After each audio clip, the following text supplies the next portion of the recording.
시작하도록 하겠습니다. 다 함께 기도하겠습니다. 그는 여호와 우리 하나님이시며 그의 판단은 온 땅에 있도다. 그는 그의 언약을 영원히 기억하시며 천대에 이르도록 명하신 말씀을 잊지 아니하시리로다. 말씀하신 시편의 말씀처럼 주님은 신실하시며 주님의 공의는 영원하고 주의 말씀은 변함이 없습니다. 주의 말씀은 이 땅에 살던 모든 인류를 관통하여 적용하시며 그 모든 역사 위에 굳게 세우시는 살아계신 하나님이십니다. 주님은 옛적에 선포하신 것을 잊지 않으시고 주의 명령은 반드시 실행되게 하시며 주의 언약은 결코 부서지거나 흔들리지 않습니다. 태양이 날마다 아침에 떠올라서 증언하듯이 하나님의 그 신실하심이 영원히 우리와 함께합니다. 주의 말씀은 영원히 서며 주의 계획은 반드시 이루어집니다. 이 놀라우신 하나님이 우리 하나님 되어 주셔서 감사합니다. 하나님, 우리는 이 삶을 살아가면서 쉽게 없어지는 것들, 눈에 보이는 것에 더 우리의 관심을 두고 그것들을 더 의지할 때가 있음을 고백합니다. 오직 하나님의 말씀만이 진리인데 우리가 그 사실을 잊어버리고 또 우리의 감정을 따라서 우리의 생각을 따라서 판단하고 결정할 때가 많습니다. 주님, 우리 인생의 삶에 안개가 밀려올 때에도 우리가 흔들리지 않도록 굳건히 말씀 위에 뿌리 내리게 하여 주셔서 앞길이 보이지 않는 그 삶의 순간에도 하나님만을 신뢰하게 우리를 도와주시옵소서. 지금 우리가 구원받은 자로 살지만 아직도 그 나라가 우리 앞에 놓여 있으니 주님, 우리가 그 나라를 바라보고 달려갑니다. 그 과정에 우리가 하나님의 말씀을 붙들고 주님의 주권을 의지하여 걸어가게 하여 주셔서 우리 삶을 통해서 하나님의 말씀이 영원히 변함없이 이루어진다는 사실을 증거하고 보여줄 수 있도록 우리를 사용하여 주시옵소서. 우리의 삶을 지키신 하나님, 우리에게 숱한 시험이 닥쳐오지만 우리를 시험에 들게 하지 않게 하시는 그 하나님의 자비와 능력을 인하여 감사합니다. 시험의 순간에 죄의 유혹에 빠지지 않도록 우리를 보호하시니 감사합니다. 시련당할 때에 감당할 수 있도록 하나님께서 도우시고 주님, 그 모든 것을 통해서 시련을 통해 인내하며 아름다운 믿음으로 주님 앞에 나아갈 수 있도록 우리를 인도하시는 그 주님을 의지하며 오늘도 주의 말씀을 우리가 사모하오니 우리에게 진리를 보여주시옵소서. 예수 그리스도 이름으로 기도합니다. 아멘.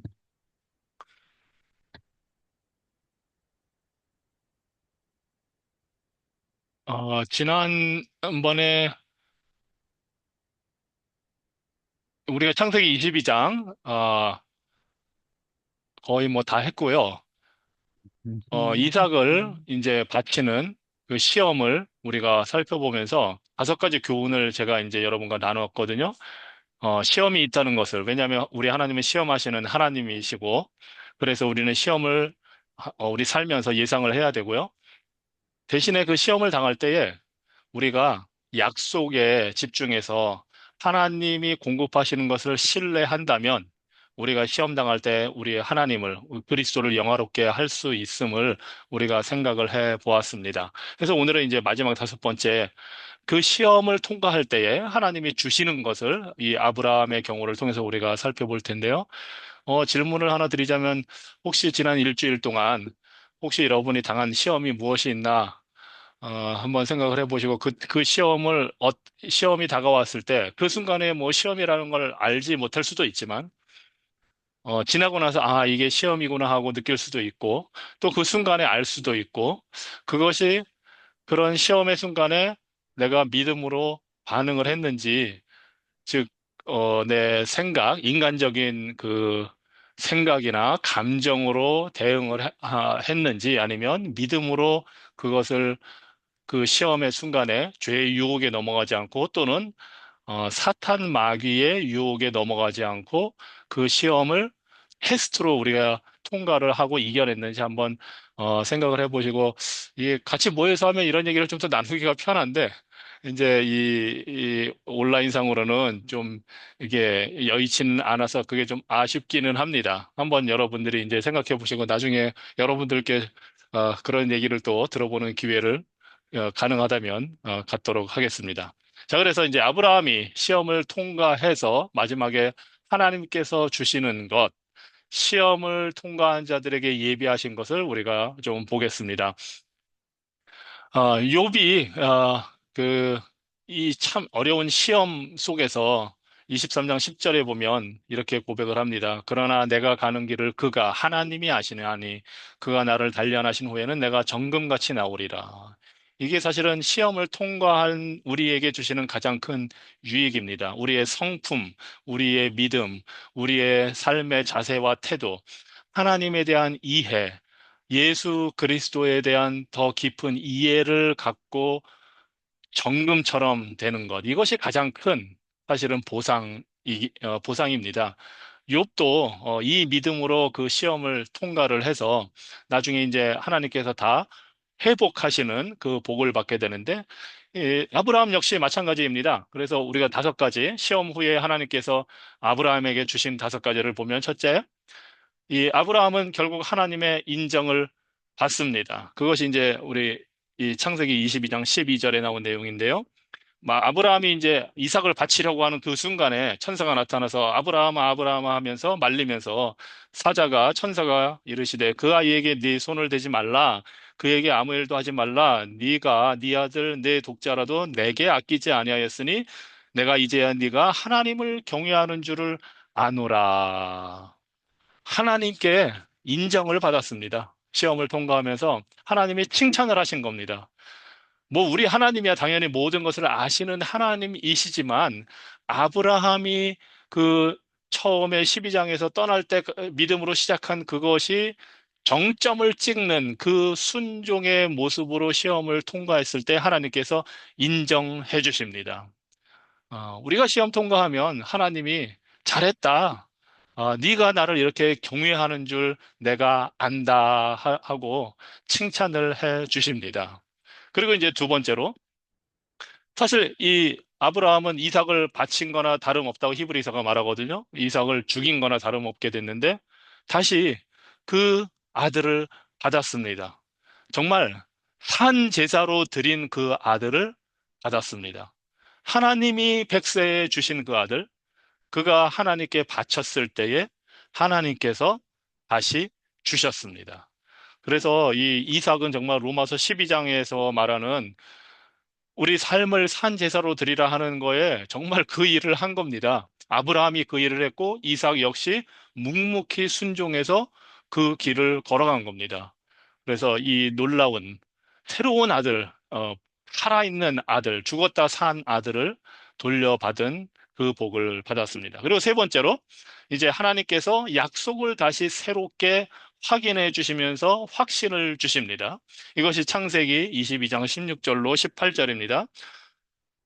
이르시되 여호와께서 이르시기를 이제 천사가 아브라함을 불러서 내가 나를 가리켜 맹세하노니 네가 이같이 행하여 네 아들 네 독자도 아끼지 아니하였은즉 내가 네게 큰 복을 주고 네 씨가 크게 번성하여 하늘의 별과 같고 바닷가의 모래와 같게 하리니 네 씨가 그 대적의 성문을 차지하리라.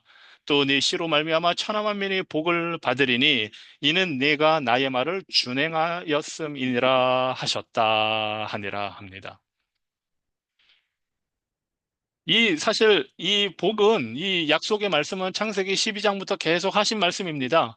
12장, 15장, 17장 하나님께서 순간순간 나타나셔서 아브라함에게 약속을 확인해 주시고 그것이 드디어 22장에 이 순종의 이 테스트, 시험을 통과한 아브라함을 향해 하나님이 그동안에 곳곳에서 하셨던 그 약속의 말씀을 한 곳에 다 몰아서 다 해주십니다. 그래서 하늘의 별과 같고 너의 씨가 땅의 모래, 바닷가의 모래 같고 이제 거기에 하나 더 덧붙여서 네 씨가 그 대적의 성문을 차지하리라 적을 물리쳐 이기게 하겠다는 겁니다. 창세기 3장 15절에서 하나님이 여인의 후손을 통해서 뱀의 머리를 쳐부수게 하겠다는 그 약속이 구체화돼서 이제 아브라함을 통해서 이어지게 되는 겁니다. 이 새로운 부분이 이제 22장에 추가되거든요. 그러니까 하나님께서 아브라함에게 시험을 통과한 그 아브라함에게 그 모든 약속을 재확인해 주시면서 창세기 3장 15절에 그 약속을 좀 더 구체화해서 지금 보여주고 계십니다. 이것이 이제 아브라함이 시험을 통과하고 받은 복입니다.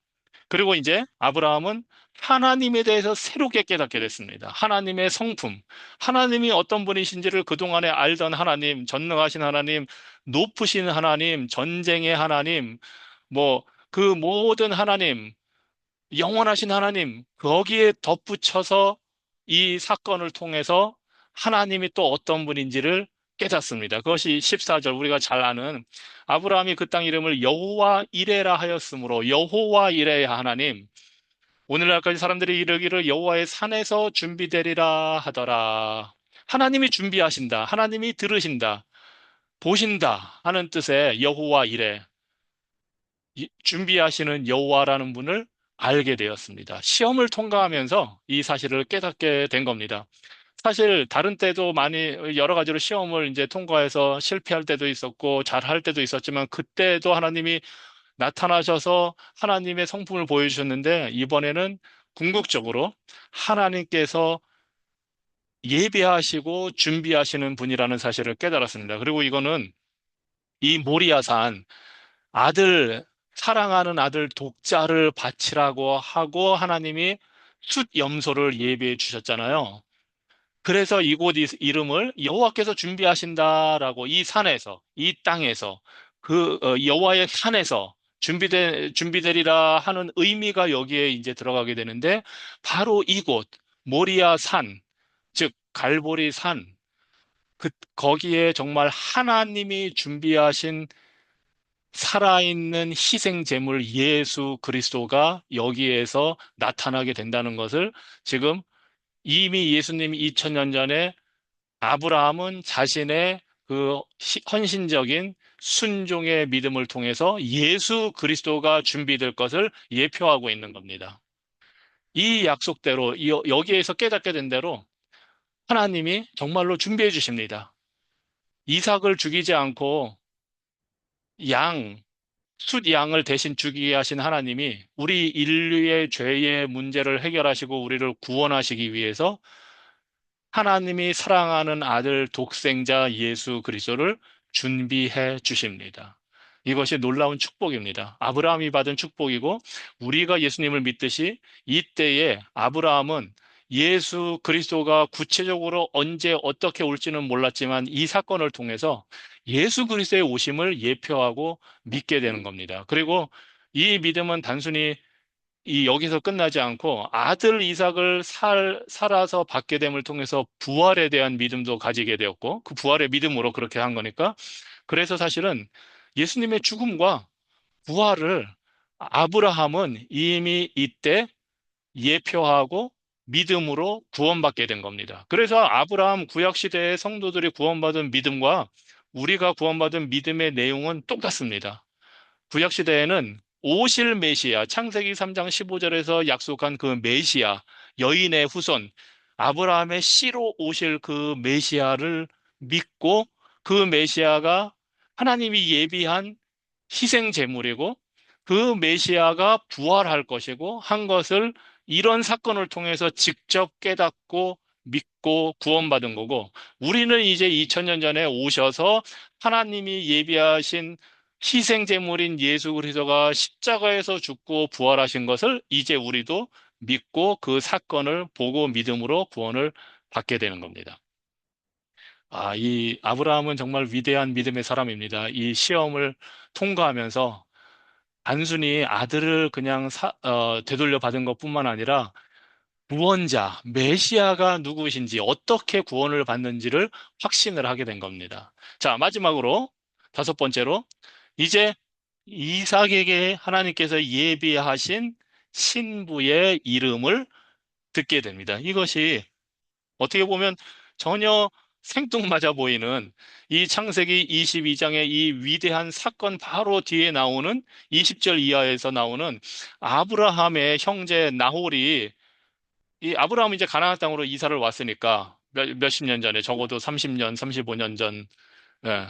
근데 그때 고향 하란 땅에 남아있는 자신의 형제 나홀이 자녀를 12명 낳았다는 그 소식을 듣게 되면서 그 중에 그 12명의 그 자녀를 통해서 나온 리브가, 장차 이삭의 아내가 될 리브가의 이름을 듣게 됩니다. 하나님이 이삭을 되돌려 주셨을 때 이삭을 통해서 아브라함의 씨의 후손이 계속되게끔 예비하신 것을 볼 수가 있습니다. 그래서 아브라함은 시험을 통과하면서 믿음으로 시험을 통과했더니 필요한 모든 것을 하나님이 다 주셨습니다. 아들도 되돌려 주셨고 아들의 신부도 준비시켜 주셨습니다. 그리고 그 신부를 맞이하는 장면이 창세기 24장에 나오게 됩니다. 그래서 이제 창세기에서 보면 이 족보가 곳곳에 나오거든요. 그리고 이제 이게 뒤에 가다 보면 뭐 그 마태복음, 누가복음, 마가복음에도 마태복음과 누가복음에도 예수님 족보가 이제 쭉 축약해서 나오기도 하는데 어 그 특히 역대상하 뭐 이런 데 가보면 족보가 굉장히 그냥 계속 사람 이름만 쭉 나오거든요. 그런데 그게 아무 의미 없이 들어간 게 아닙니다. 우리는 언약의 관점에서 이것을 보면, 아, 이 족보를 왜 여기에 하나님이 기록을 하게 하셨는가? 다 연결이 되게끔 하시는 겁니다. 즉, 하나님의 언약을 이루기 위해 그 사람들을 하나님이 택해서 사용하시는 그 사람들의 명단을 여기에 넣는 거고, 이 사람들이 가공의 인물이 아니고 실제적인 역사적 인물임을 우리에게 보여주고, 하나님이 이런 인물들을 통해서 구원하겠다는 언약을 이루어 가신다는 것을 보여주기 위해서 족보를 잘 기록해 놓고 있습니다. 지금도 유대인들은 족보가 매우 중요하죠. 왜냐하면 유대인의 정체성을 위해서 특히 레위 지파라든가 제사장 가문, 그거를 지키기 위해서 유대인들은 수천 년 자신들의 족보를 정말 잘 기록을 해 두었습니다. 그래서 뭐 영어로 된 그 이름 보면은 그 사람이 어느 부족인지 알게 되는 경우도 있죠. 그 유대인 중에 보면 코헨이라는 성을 가진 사람들이 있거든요. 코헨. 그게 제사장 가문입니다. 그 성을 가지고 있으면. 왜냐하면 코헨이 히브리어로 제사장입니다. 그래서 아무튼 그런 식으로 아주 그냥 이름, 족보 잘 기록을 해 놓고 있습니다. 자, 창세기 22장 통해서 우리는 시험의 문제를 우리가 아브라함의 생애를 통해서 살펴보았습니다. 여러분이 어, 경험한 가장 큰 시험은 무엇이 있습니까? 아브라함의 이 시험을 보면서 그리고 여러분이 그 시험을 당했을 때 어떻게 여러분은 행동을 했고 어떻게 반응을 보였는지 한번 생각을 해 보시기 바랍니다. 그리고 여러분이 그런 시험을 겪으면서 성공했을 수도 있고 테스트에 실패했을 수도 있는데 중요한 건 그때 우리가 어떤 하나님을 알게 되느냐, 깨닫게 되느냐 하는 겁니다. 시험을 겪는다는 거는 우리가 지식으로 머리로만 알고 있던 성경의 하나님을 직접 삶에서 체험을 하게 되는 좋은 기회입니다. 그래서 아브라함처럼 하나님이 예비해 주신다 하는 것을 우리가 체험할 수 있는 좋은 기회입니다. 심지어 실패했더라도 그 순간에는. 그래서 그런 경험과 체험을 통해서 살아계신 하나님, 성경에 나와 있는 많은 성품들을 우리 삶에서 하나씩 체험하고 그것을 사람들에게 내가 체험한 하나님, 성경의 하나님이 나에게 삶에 이렇게 나를 돌보셨다, 나와 함께 하셨다는 것을 우리가 나눌 수 있고 그것을 나누면서 성경의 하나님을 소개해서 복음을 증거할 수가 있습니다. 그것이 이제 우리에게 시험을 주시는 이유 중에 하나이기도 합니다. 자, 창세기 22장은 너무 유명한 장이라서 잘 우리가 알고 있는 그 내용이기도 하지만 사실은 이야기를 하자면 너무나 많아서 제가 22장 요번에는 준비하면서 사실 시험이라는 요 주제를 중심으로만 살펴보았습니다. 나중에 또 기회가 된다면 그 외에도 여러 가지 다른 주제거리가 많이 있는데 그것은 이제 나중에 기회 될 때 하도록 하겠습니다. 자, 오늘은 이제 23장으로 우리가 넘어가도록 하겠습니다. 23장,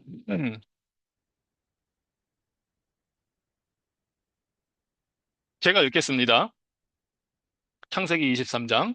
사라가 127세를 살았으니 이것이 곧 사라가 누린 햇수라.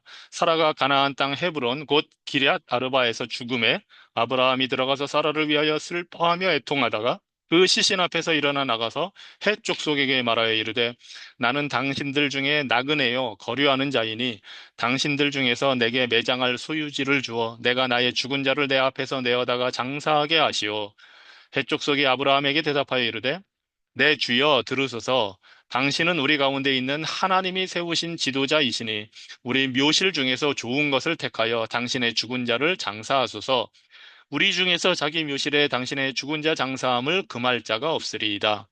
아브라함이 일어나 그 땅 주민 헷 족속을 향하여 몸을 굽히고 그들에게 말하여 이르되 나로 나의 죽은 자를 내 앞에서 내어다가 장사하게 하는 일이 당신들의 뜻일진데 내 말을 듣고 나를 위하여 소알의 아들 에브론에게 구하여 그가 그의 반머리에 있는 그의 막벨라 굴을 내게 주도록 하되 충분한 대가를 받고 그 굴을 내게 주어 당신들 중에서 매장할 소유지가 되게 하기를 원하노라 하매 에브론이 헷 족속 중에 앉아 있더니 그가 헷 족속 곧 성문에 들어온 모든 자가 듣는 데서 아브라함에게 대답하여 이르되 내 주여 그리 마시고 내 말을 들으소서.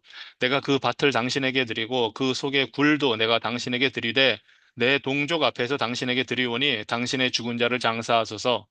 아브라함이 이에 그 땅의 백성 앞에서 몸을 굽히고 그 땅의 백성이 듣는 데서 에브론에게 말하여 이르되 당신이 합당히 여기면 청하건대 내 말을 들으시오. 내가 그 밭값을 당신에게 주리니 당신은 내게서 받으시오. 내가 나의 죽은 자를 거기 장사하겠노라.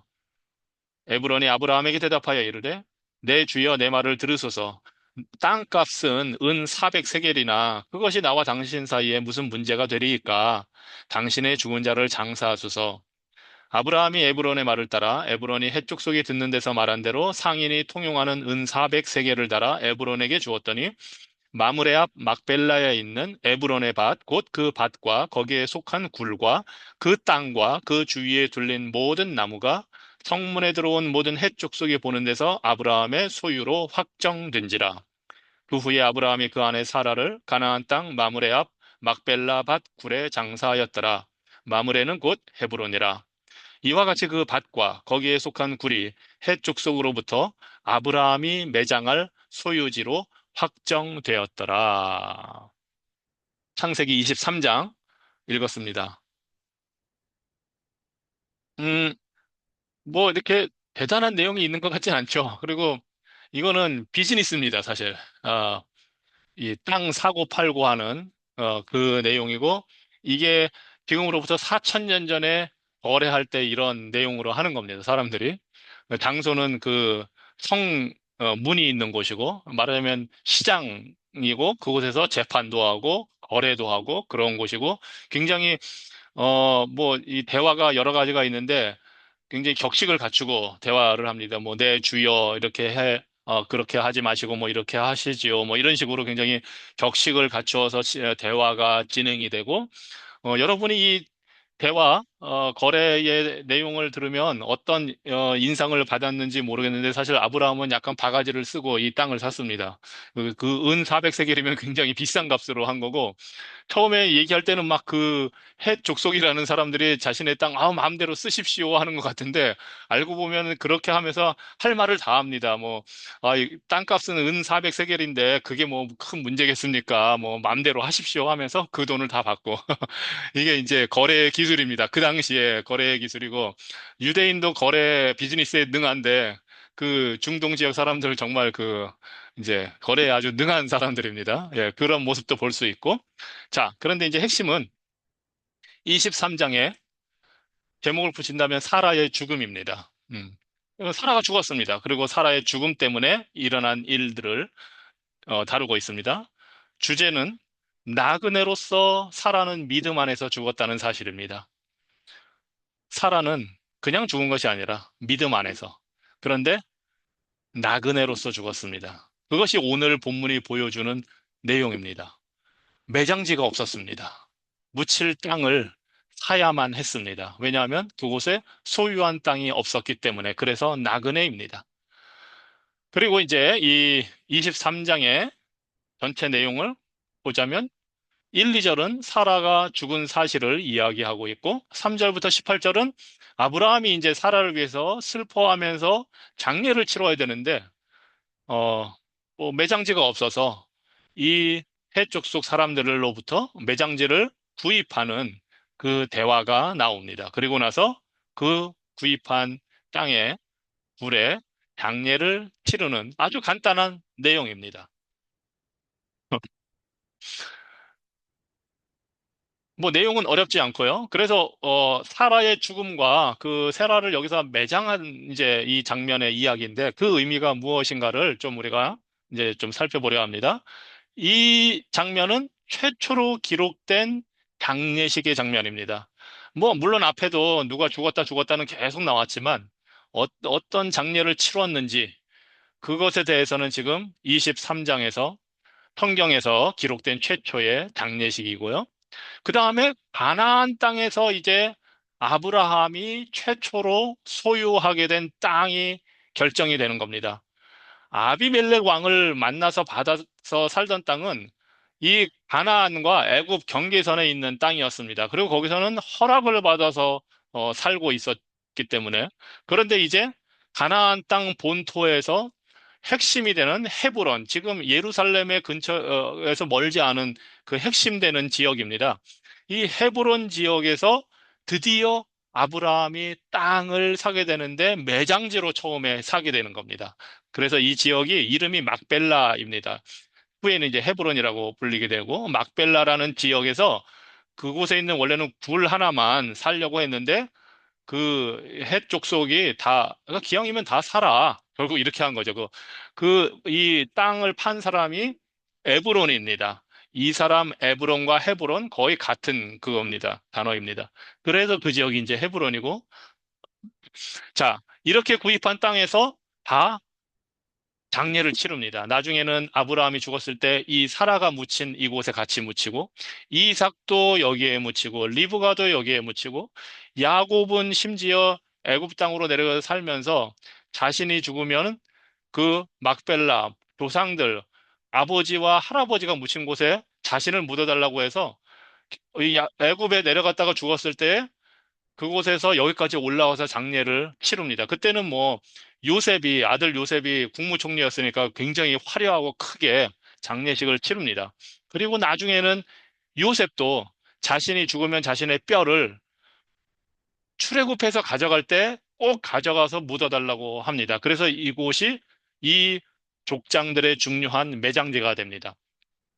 그리고 이 땅은 이 매장지의 의미는 아브라함과 사라가 하나님께서 약속하신 땅, 가나안에 머물겠다는 것을 보여주는 믿음의 표시입니다.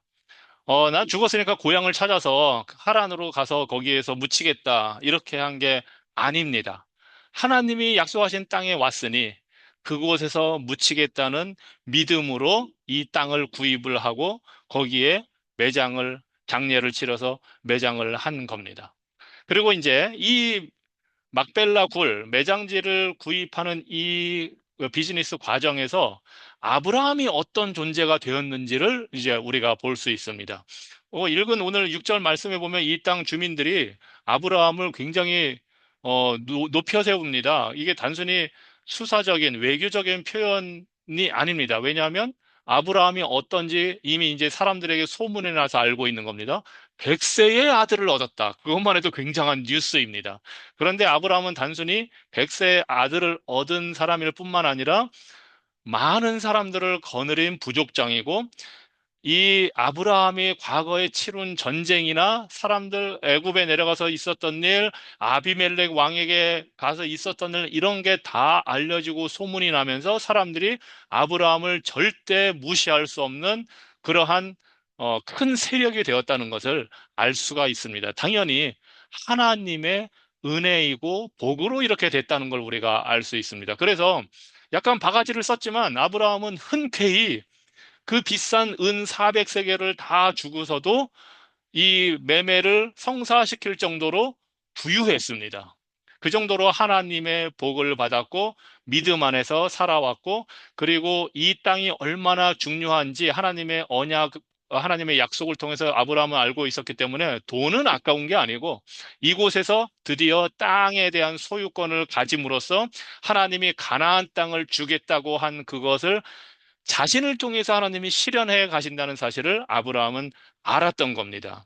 그래서 이 사라의 죽음과 장례, 매장의 의미가 단순히 사라가 죽어서 이 장례식을 치렀다는 것뿐만 아니고 이 하나님의 언약의 백성으로 불린 아브라함의 가족의 현 상황, 그리고 이들이 무엇을 믿고 있는지, 그리고 이들의 이 선택과 거래의 결단이 앞으로 이스라엘 민족에게 어떤 영향을 미치는지를 보여주는 아주 중요한 사건입니다. 그래서 하나님이 이렇게 기록을 하라고 해 주신 겁니다. 만약에 그런 게 아니었다면 그냥 사라는 죽었고 하고 넘어가도 됩니다. 예, 그 앞에 있는 모든 사람들이 죽었다 하는 것처럼 그렇게 해서 뭐 넘어가도 되는데 사라의 죽음에 대해서 굉장히 중요한 의미가 있기 때문에, 왜냐하면 죽음 자체보다도 그 죽음도 의미가 있지만 이 땅을 소유하게 된 것이 매우 중요하기 때문에 이제 이런 기록을 하도록 했습니다.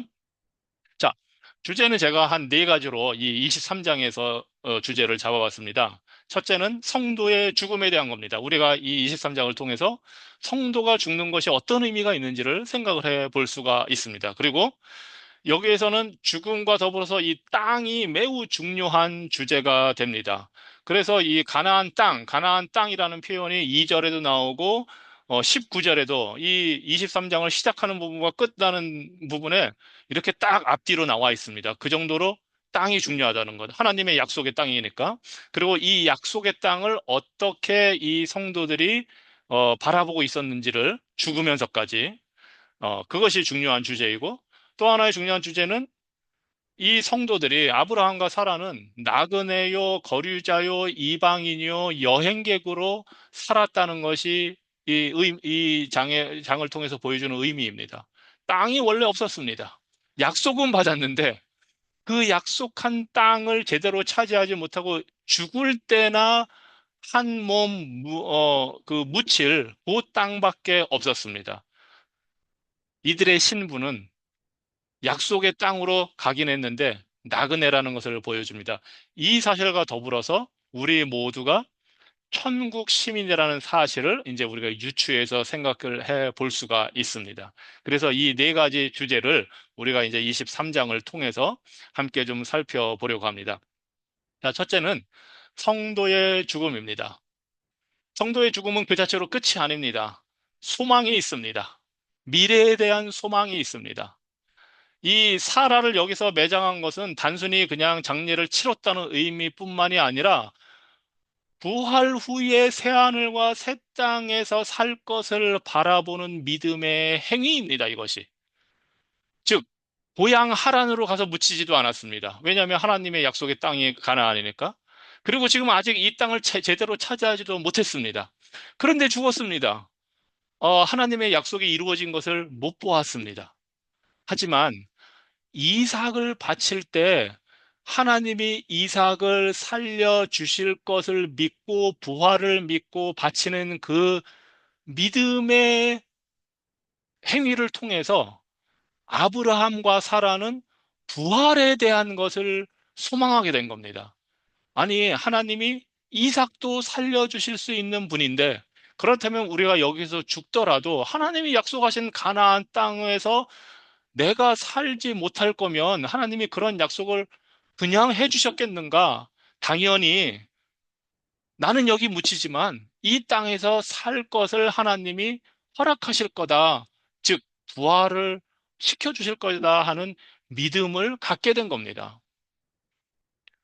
어떻게 보면 제가 너무 막 이 지금 신약의 생각을 구약으로 막 갖다가 넣는 것 같지만 제가 이걸 보면서 특히 아브라함이 이삭을 22장에서 바치는 그 장면이 히브리서에서는 죽은 아들을 돌려받아서 즉 부활로 아들을 받았다고 히브리서가 이해를 하고 해석을 해주고 있거든요. 정말 아브라함은 그 믿음으로 한 겁니다. 아, 하나님이 아들을 주시겠다고 했는데 그 약속을 지키시려면 이 아들을 내가 죽여도 살려주실 것이다 하는 믿음이 있었고 아브라함과 사라는 22장에서 그것을 체험한 겁니다. 그래서 죽을 때 소망을 갖고 죽었습니다. 사라는. 아브라함도 앞으로 그럴 거지만. 그리고 이 사람들은 부활에 대한 소망으로 이렇게 죽어서 유대인들은 사실은 이 구약에 특히 우리가 생각하는 식의 그런 부활에 대해서 우리 몸이 어떻게 되고 이런 것까지는 아닐 수는 있지만 분명히 부활을 믿었고 사실은 유대인이 생각하는 천국, 하나님 나라는 이 가나안 땅에 이루어지는 것을 기본적으로 생각을 하는 겁니다. 즉, 죽어서 하늘에 어디 떠돌아다니면서 이렇게 올라가서 영원히 막 떠돌아다니는 그런 거로 이해한 게 아니라 죽어서 말하자면 이제 이 하데스라고도 하기도 하고 스올 구약에서는 스올이라고 다 표현을 하거든요. 죽은 사람이 가는 곳을 그곳에 있으면 하나님께서 앞으로 메시아를 보내서 이 가나안 땅에 새 나라를 예루살렘의 새 나라를 이루어 주실 때에 부활된 몸으로 그 땅에서 살 거를 기대를 했습니다. 그래서 이 사람들은 몸의 부활을 알고 예상을 했고 믿었고 그 아까 제가 말씀드렸던 욥이 고백한 그 고백도 내가 내 눈으로 하나님을 보겠습니다 한 그 고백도 아브라함 시대에 욥은 이방인이었지만 고통을 겪으면서 그 고백을 한 겁니다. 부활의 믿음을 갖고 있었던 겁니다. 그래서 부활의 믿음을 가진 사람들에게는 이 죽음이 끝이 아니고 이 죽음으로 모든 것이 허물어지는 것이 아니라는 것을 알 수가 있습니다. 그래서 우리는 죽으면서 소망 속에 끝까지 믿음으로 죽을 수가 있습니다. 그 사실을 디모데후서 1장 10절에서 이렇게 말씀합니다. 우리 구주 그리스도 예수님이 오심으로 이제 드러나게 된 것입니다. 그분은 죽음을 없애버리시고 기쁜 소식, 즉 복음으로써 죽지 않고 영원히 사는 길을 보여주셨습니다. 2000년 전에 예수님께서 오셔서 아브라함과 사라가 소망하고 바라던 그 부활의 그 사실을 보여주셨습니다. 우리 예수님이 십자가에서 죽으실 때에 죽음, 우리의 죄뿐만 아니라 죽음도 없애버리셨고 부활하심으로 그 죽음이 우리의 영원한 통치자가 아니라는 것을 영원히 사는 길을 좋은 소식, 기쁜 소식, 복음으로 보여주셨다고 지금 디모데후서에서 말합니다. 히브리서 2장 14절 15절입니다. 자녀들은 혈과 육에 속하였음에 그도 또한 같은 모양으로 우리 그리스도도 예수 그리스도 또한 같은 모양으로 혈과 육을 함께 지니신 것은 즉 우리 인간이 되신 것은 죽음을 통하여 십자가의 죽음을 통하여 죽음의 세력을 잡은 자 곧 마귀를 멸하시며 또 죽기를 무서워함으로 한평생 매여 종로로 타는 모든 자들을 놓아주려 하심이니 예수님이 십자가에서 죽음을 통해서 마귀를 시키셨습니다. 창세기 3장 15절에서 여인의 씨가 후손이 뱀의 머리를 짓부술 것이라고 한 그 말씀을 이루신 겁니다. 그리고 그 마귀를 멸하셨기 때문에 죽음을 무서워하는 죽음의 종로로 타는 자들을 해방시키셨다고 합니다. 즉 예수 그리스도를 믿는 자들은 죽음으로부터 자유케 되고 해방이 되었기 때문에 죽음을 두려워할 필요가 없습니다. 마귀는 예수님께서 말씀하셨어요. 처음부터 살인자요, 거짓말하는 자다. 마귀의 목적은 죽이는 것입니다. 그런데 그런 마귀를 예수님이 이기셨기 때문에 우리도 아브라함과 사라처럼 소망을 갖고 우리가 죽을 수 있고 소망을 갖고 장례식을 치를 수가 있습니다. 그래서 성도의 장례식은 믿지 않는 자들의 장례식과는 당연히 다릅니다. 물론 슬퍼합니다. 아브라함이 여기서 보면은 사라를 위하여 슬퍼하며 애통했다고 합니다. 이것이 우리가 죽음 앞에서 당연히 보이는 표현입니다. 슬픔과 애통이 있습니다. 하지만 그것으로 끝나지 않습니다. 특히 예수님을 믿어 부활의 소망이 있는 우리는 장례식이 예배이고 예배라는 것은 하나님을 향해 있고 하나님께 영광을 돌리는 것이지 그 과정에서 우리가 위안을 받고 위로를 받고 은혜를 체험하는 것이지 그 장례 예배가 사람을 위로하는 자체가 목적이 아닙니다. 결혼식도 마찬가지고 장례식도 마찬가지고 우리가 교회에서 예배로 그것을 드린다면 그 목적은 하나님의 영광과 예수 그리스도의, 특히 장례식에서는 예수 그리스도의 죽음을 이기신 이 히브리서 2장의 그 복음, 디모데후서 1장에서 말하는 그 복음을 선포함으로써 우리의 죽음에 소망이 있다는 것을 선포해서 하나님께 영광을 올려드리고, 참석한 모든 자들이 이 복음으로 확신을 갖고 슬픔 속에서 위로를 받는 것이 장례 예배의 목적입니다. 결혼식도 예배로 드린다면 그것은 참석한 사람들을 기쁘게 해주고 행복하게 하거나 결혼하는 부부의 초점을 맞추는 것이 아니고, 결혼하는 당사자와 참석한 모든 사람들이 하나님이 제정하신 결혼, 하나님이 만드신 가정의 의미를 하나님의 뜻과 복음 안에서 깨닫고 그 즐거움과 기쁨에 참여하게 하는 것이 그 결혼식, 결혼 예배의 목적입니다. 그래서 성도들의 결혼식은 세상 믿지 않는 사람들의 결혼식이나 장례식과는 당연히 다릅니다. 자, 성도의 죽음에 소망이 있다는 사실을 이 사라의 죽음을 통해서 이제 우리가 보았고요. 두 번째는 약속의 땅에 대한, 이 아브라함과 사라가 그렇게 참 원하는 약속의 땅, 죽어서나 갖게 되는 그 약속의 땅에 대해서 우리가 이제 좀 의미를 살펴보려고 합니다. 어떻게 보면 이 성경은 땅을 잃은 인류에게 그 땅을 회복시켜 주시는 구원의 이야기라고도 볼 수 있습니다. 즉, 에덴 동산에서 쫓겨남으로써 하나님이 처음에 그 땅에서 생육하고 번성하여 땅에 충만하게 채워라 하신 그 하나님의 축복의 명령을 상실한 인류가 그 에덴 동산에서 쫓겨나서 평생토록 땀 흘려 수고하고 자녀를 낳는 고통을 겪다가 마침내 죽어야 하는 그 저주에서 벗어나서 그 구원받은 사람들이 다시 하나님이 약속하신 회복된 그 약속의 땅으로 들어가도록 하시는 것, 이것이 바로 하나님께서 우리를 구원하시는 이야기입니다. 그래서 하나님이 아브라함에게 가나안 땅을 주겠다고 약속을 하신 겁니다. 창세기 12장에서 불러내실 때부터 가나안 땅으로 가라 할 때, 알지도 못하는 땅으로 가라 할 때 그 땅을 주겠다고 하신 것입니다.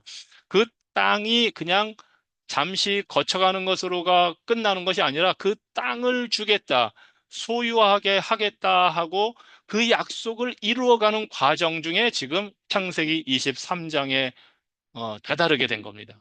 그래서 이스라엘 백성에게는 이 가나안 땅이 그렇게 중요한 의미가 있고, 지금도 이스라엘 사람들이, 심지어 지금 유대인 중에 말하자면 구약 시대처럼 믿고 사는 정통파 유대인도 있지만, 굉장히 유대인 중에 많은 사람들은 개혁파라고 해요. 그 사람들을 우리가 교회에서 사용하는 개혁과는 의미가 좀 다르지만 자신들이 현대적으로 바꿨다는 의미에서 개혁파 유대인들이 있는데, 그 사람들이나 개혁파 유대인들이나 아니면 유대인이지만 유대 종교를 믿지 않는 사람들도 많이 있거든요. 유대인 중에. 심지어 무신론자도 많이 있고. 그 사람들의 입장에서 보면 가나안 땅, 지금 이스라엘 땅이 그렇게 큰 의미가 없을 텐데도, 그리고 그거를 그렇게 막 중요하게 생각을 하지 않는데도 불구하고 그들은 여전히 이 땅에 집착을 합니다. 어떻게 보면 이 사람들의 그 DNA 속에 하나님의 약속이 아브라함을 통해서 들어간 겁니다. 그래서 매우 중요한 그들의 그들의 그 정체성을 구성하는 한 요소가 되었습니다.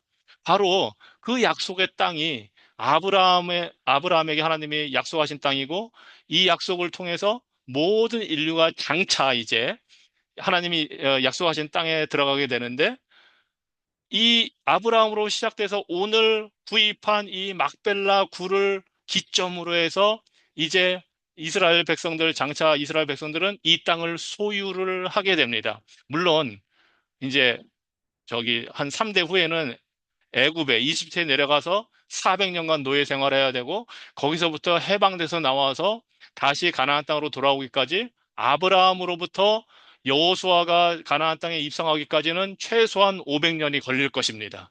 그럼에도 불구하고 이스라엘 백성들은 이제 돌아오게 될 거고 여호수아가 그 땅에 들어가서 정복 전쟁을 해서 하나님이 아브라함에게 약속하신 그 땅을 차지하게 됩니다. 그것이 이제 여호수아 21장 43절로 45절의 말씀입니다. 여호와께서 이스라엘에게 주시기로 그 조상들에게 아브라함으로부터 비롯해서 맹세하신 온 땅을 이스라엘에게 주셨으므로 하나님이 맹세를 하셨습니다. 참 이 사실 창세기 22장 우리가 지난주부터 본 거기에 하나님이 아브라함을 칭찬하시면서 너가 나를 그렇게 경외하는 줄을 아노라 하시고 그 다음에 하실 때 내가 나를 가리켜 맹세하노니 하고 하나님이 그때부터 맹세를 또 하시면서 네가 네 아들 아끼지 않았으니 내가 너를 복을 주고 내 약속을 반드시 이루겠다 하고 맹세하신 그 땅을 지금 여호수아가 이스라엘 백성들과 들어가서 차지를 하고 있는 겁니다. 그들이 그것을 차지하여 거기에 거주하였으며 드디어 이제 500년 후에 그 땅을 차지합니다. 여호와께서 그들의 조상에게 맹세하신 대로 사방에서 안식을 주셨으니 그들의 모든 원수들 가운데 어느 하나도 그들과 맞설 수 없었으니 여호와께서 그들의 모든 원수들을 그들의 손에 넘겨주셨음이더라. 여호와께서 이스라엘 집에 말씀하신 모든 좋은 약속이 하나도 이루어지지 아니한 것이 없으니 다 이루어졌더라. 우리 하나님은 약속을 반드시 지키시는 하나님입니다. 그 약속을 택한 백성들을 통해서 이렇게 이루십니다. 하나님은 약속의 땅을 주겠다고 하셨고 이렇게 성취시켜 주셨습니다. 그래서 이제 이때부터 정착해서 살면서 다윗 왕 시대를 통해서 그리고 솔로몬 때 이 이스라엘 땅 가나안에 자리 잡은 이스라엘의 국경이 가장 확대가 됩니다. 남쪽으로는 이집트, 오늘날로 말하면 뭐 가자지구 그런 데를 다 포함해서 그 지중해 쪽에는 블레셋 사람들이 살고 있었거든요. 그런데 거기도 다 정복을 하고 조공을 받고 이렇게 하면서 그리고 북쪽으로는 오늘날의 시리아, 다마스커스 있고 뭐 시리아까지도 거기까지 영향력을 넓혔고 동쪽으로는 오늘날의 요르단, 그 요단강 넘어서까지 세력을 확장해서 정말 유프라테스 강에 다다를 정도의 큰 그 경계를 이제 솔로몬 왕 때에 만들게 됩니다. 하나님이 약속하신 것이 다윗을 통해서 솔로몬의 시대에 하나님이 이루어 주십니다. 안타까운 건 이스라엘 백성들이 그 이후에 타락해서 우상 숭배하고 그러면서 그 땅을 다시 뺏겼다는 사실입니다. 그 땅에서 쫓겨나게 됩니다. 하나님께 범죄한 그 사실 때문에 사실은 하나님이 이 땅을 주겠다고 약속하실 때 이스라엘 백성에게 모세를 통해서 모세와 이스라엘 백성과 언약을 체결하시면서 말씀에 내 명령에 순종하면 복을 주고 불순종하면 심판을 내리겠다 하고 하나님이 약속을 주셨어요. 그게 이스라엘 백성과 만든 약속 언약 조항에 들어가 있는 내용입니다. 그리고 우리 하나님은 신실하신 분이기 때문에 그대로 다 지키십니다. 순종할 때는 복을 주셔서 이 솔로몬 시대처럼 나라가 강성하고 확장되고 주변에 있는 모든 나라들이 조공을 들고 찾아와서 막 섬길 정도로 만들어 주셨습니다. 그런데 그 후에 사실은 솔로몬 때부터 이제 타락이 시작됐죠. 이방 나라 여성들과 결혼하면서 우상을 들여와서 그것을 섬기는 우상 숭배의 죄를 짓는 그 때부터 몰락의 길을 가면서 하나님이 이미 모세와 언약하신 대로 체결하신 대로 그 문서가 그대로 있거든요. 십계명을 주셨을 때 하나님이 만드신 그 문서대로 심판을 내리신 겁니다. 저주를 내리신 겁니다. 그래서 결국은 쫓겨나지요. 그래서 북쪽 이스라엘 나라가 아수르의 멸망을 당하고 남쪽 유다는 바벨론의 포로로 잡혀가서 다 흩어지고 그 나라의 예루살렘 성이 무너지고 이스라엘 백성들은 뿔뿔이 쫓겨나고 다른 나라 이방인 사람들이 들어와서 그 자리를 차지하고 살고 이스라엘 유다의 그 왕가의 그 명맥이 끊어지게 됩니다. 그런 불행, 결국 하나님이 약속한 땅을 놓치게 되는, 잃어버리게 되는 불행을 당합니다. 그런데 하나님은 아브라함에게 이 땅을 주겠다고 약속하셨기 때문에 그것으로 끝내고 이스라엘 백성들을 멸망시켜 버리고 끝내지를 않았습니다. 선지자를 통해서 다시 회복시켜 주겠다는 것을 약속을 하셨습니다. 그 약속이 이사야 선지자를 통해서 약속을 하신 겁니다. 대표적으로 이사야서 51장 3절에 보면 여호와가 시온을 위로하되 포로로 잡혀가 있는 이스라엘 백성들을 향해서 위로하시면서 그 모든 황폐한 곳을 위로하여 그 광야를 에덴 같게 하며 그 사막을 여호와의 동산 같게 하리니 그 가운데에서 기뻐함과 즐거워함과 감사함과 노래하는 소리가 있으리라.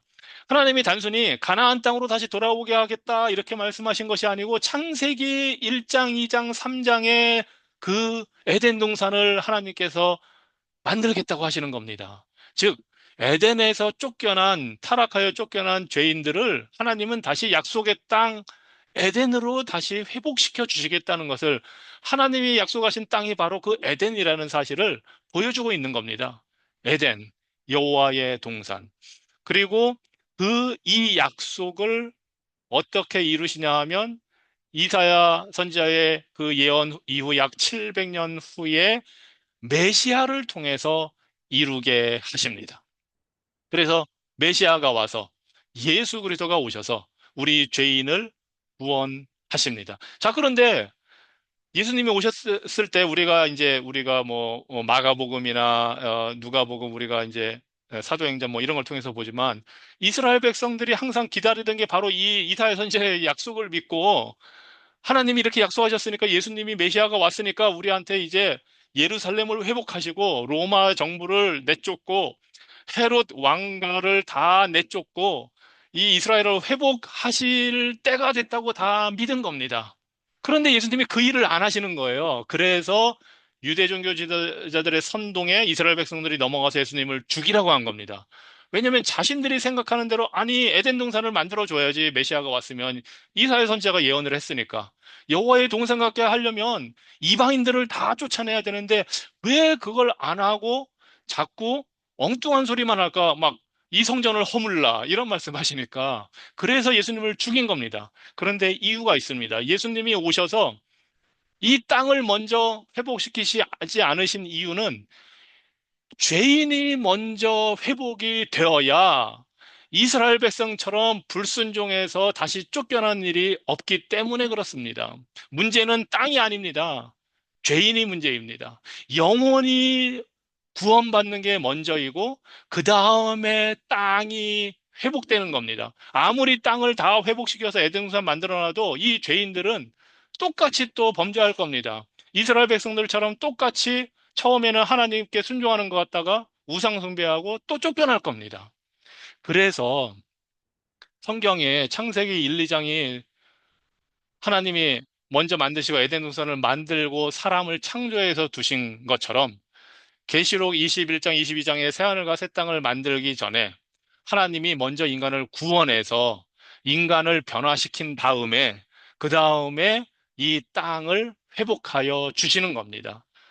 아무리 좋은 세상 만들어줘도 우리 인간은 타락합니다.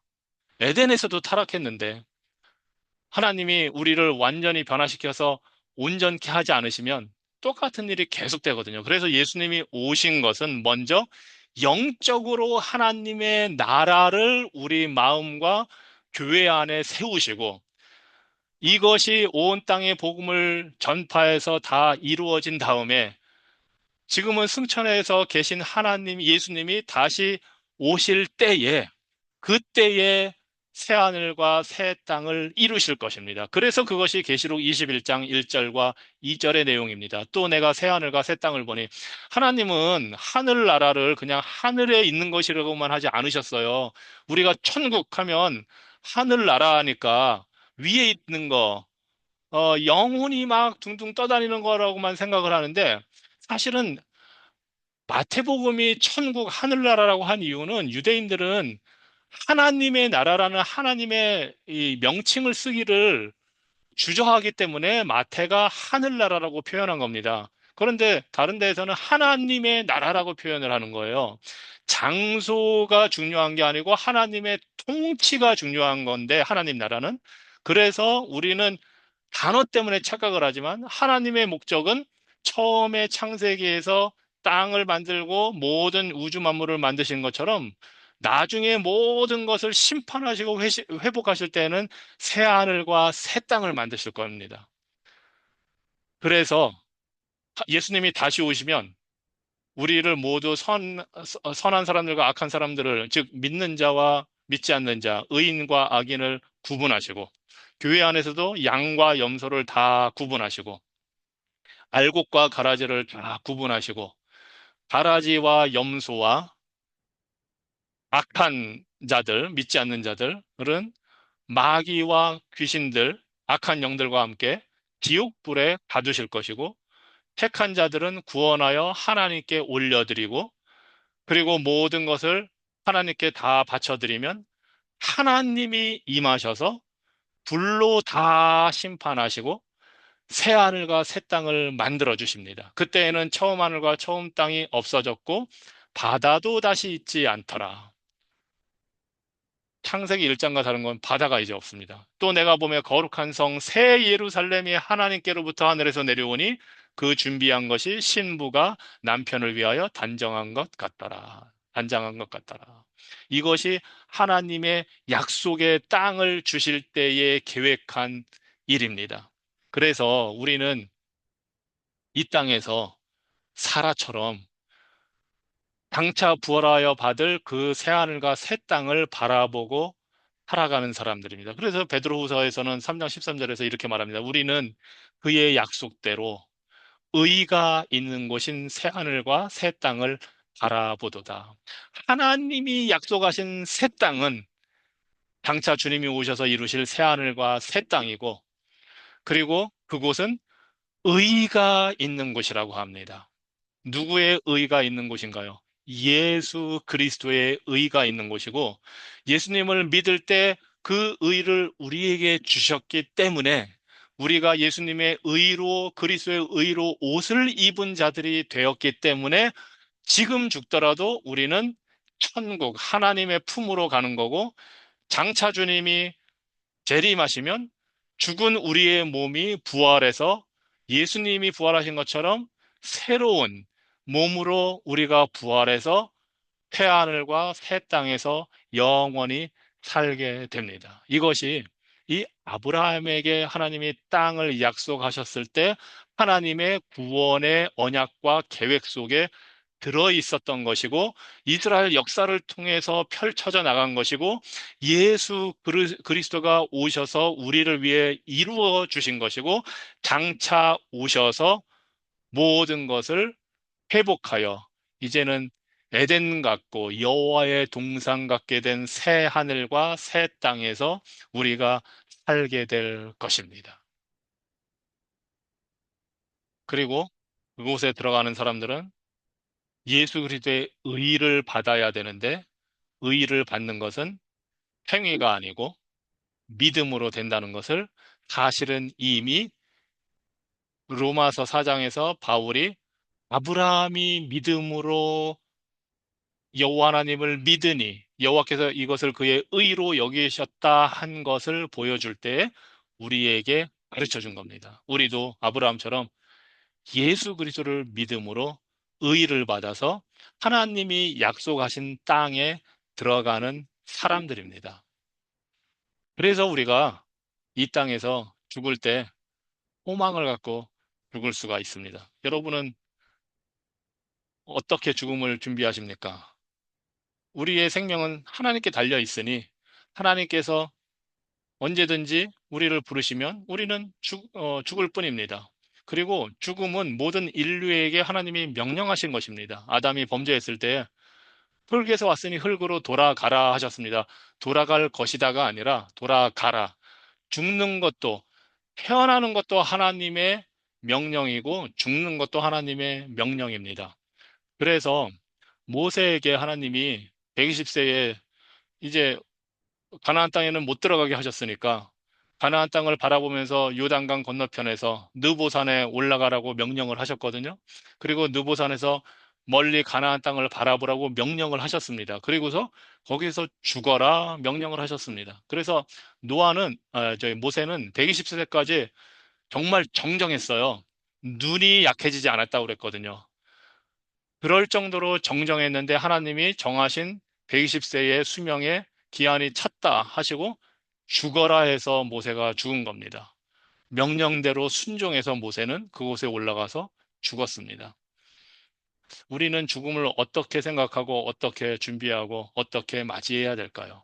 예수 그리스도를 믿는 성도의 죽음은 사라의 죽음처럼 소망이 있는 죽음이고 약속의 땅을 바라보는 부활을 바라보는 죽음입니다. 오늘은 여기까지 하고 기도하고 마치도록 하겠습니다. 하나님, 하나님의 구원의 은혜와 구원의 계획과 구원의 역사는 놀랍고 위대합니다. 예수 그리스도께서 오시기 그 훨씬 2000년 전에, 지금으로부터 4000년 전에 택한 아브라함을 통해서 부활의 소망을 주시고 성도의 죽음이 어떤 의미가 있는가를 알려주시고 또 주님께서 약속하신 그 땅에 대한 그 회복이 어떻게 이루어지는가를 이스라엘 역사를 통해서 우리에게 보여주셔서 감사합니다. 예수 그리스도가 이 모든 것을 하나님의 약속을 이루시는 분이며 예수 그리스도 안에 우리의 부활의 소망이 있고 하나님께서 약속하신 에덴과 같은 곳, 새하늘과 새 땅에 대한 소망이 있음을 우리가 발견하고 우리가 감사드리며 우리가 안심합니다. 우리는 모두 이 땅에서 죽을 자들이고 고난이 있고 또 시험도 당하고 시련을 겪으면서 살다가 죽는 인생들이지만 우리의 죽음이 그것으로 끝이 아니고 우리의 죽음이 절망 속에 죽는 것이 아니라 소망 속에 죽는 것임을 하나님의 명령에 순종하는 것임을 우리가 깨닫습니다. 주님, 우리가 이 땅 산 날 동안에 이 소망을 바라보고 우리가 시험을 대비하며 우리의 죽음을 준비하는 그러한 지혜로운 자들 될 수 있도록 우리를 도와주시옵소서. 예수 그리스도 이름으로 기도합니다. 아멘. 수고하셨습니다. 수고하셨습니다. 감사합니다. 수고하셨습니다. 예. 감사합니다. 안녕히 안녕히 계세요. 계세요. 예.